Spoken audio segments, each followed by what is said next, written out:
we've had a look at how we might do, or how we do perform, two-dimensional integrals analytically.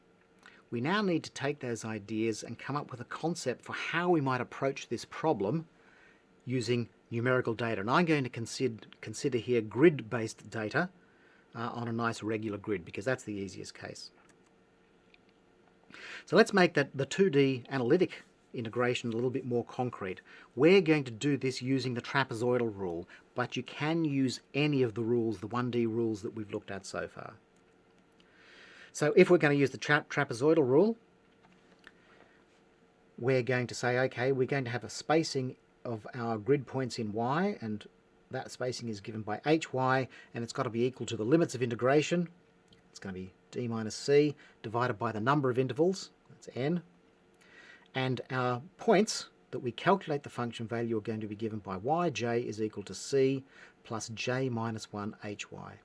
So what we're going to do first is we're going to have a look at how we might calculate this right-hand side integral here using the trapezoidal rule. Well, we know the trapezoidal rule. This is just equal to, this integral with respect to y is just equal to the spacing divided by 2 multiplied by g of y1 plus twice the sum of g of yj when j goes from 2 to n to g of yn plus 1. So we can use the trapezoidal rule to estimate this integral here.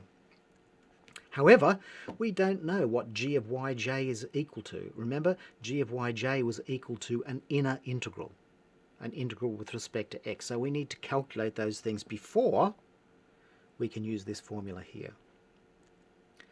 So, going back to what g of yj is actually equal to, it was equal to the integral of f, that's our original function, evaluated at x and yj, that's where the yj comes from, integrated with respect to x from a to b.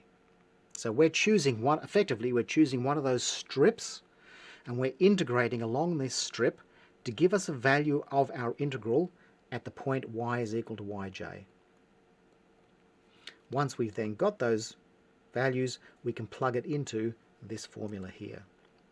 So, because in this equation here, yj is just a number, g of yj, which is equal to this thing here, is a one-dimensional integral in x.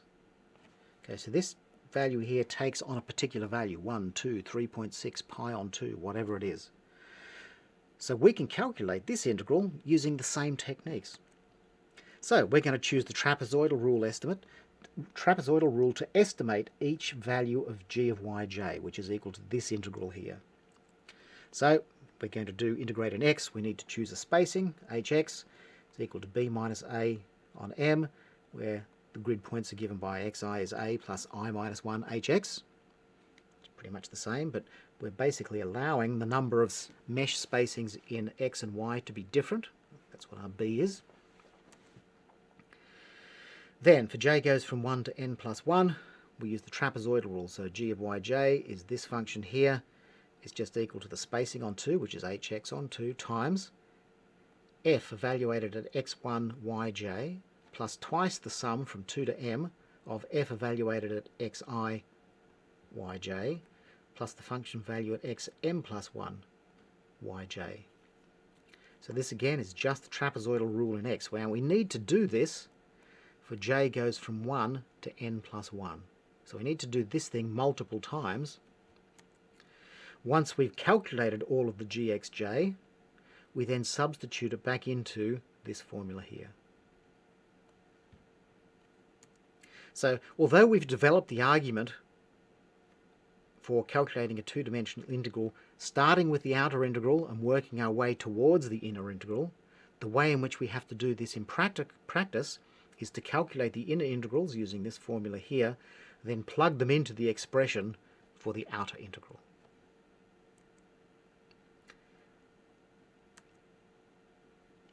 So, brief algorithm for doing this in two dimension. First of all, we choose our method, Newton-Cotes, Gaussian, whatever it is. Generically, all of these methods can be written like this, that the integral of our function with respect to some variable is equal to a sum over k K can be a number depending on whether it's Newton-Raphson, sorry, not Newton-Raphson, Newton-Cotes, or whether it's Gaussian quadrature. It's the number of points that we're going to use. A set of coefficients. For Gaussian quadrature, these are the weights. For Simpson's rule, they're 1, 4, 2, 4, 2, 4, etc. Multiplied by a certain set of function values. We choose the inner direction. For example, we're going to choose x.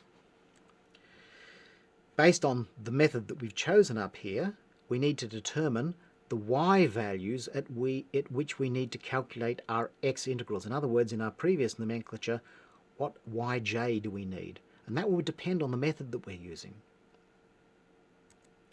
Once we've figured out what method and what values of yj we need, we calculate the inner integrals. Those are our g of yj. So these are the integrals of f of x yj, and we calculate it using our formula, whatever that formula is, Simpson's rule, Gauss quadrature, etc. Once we've calculated all of the inner integrals, we then use the same quadrature rule. Well, we don't actually have to use the same, we could use a different one, but it usually makes sense to use the same rule, and we calculate the quadrature based on these values of g of yj that we've calculated.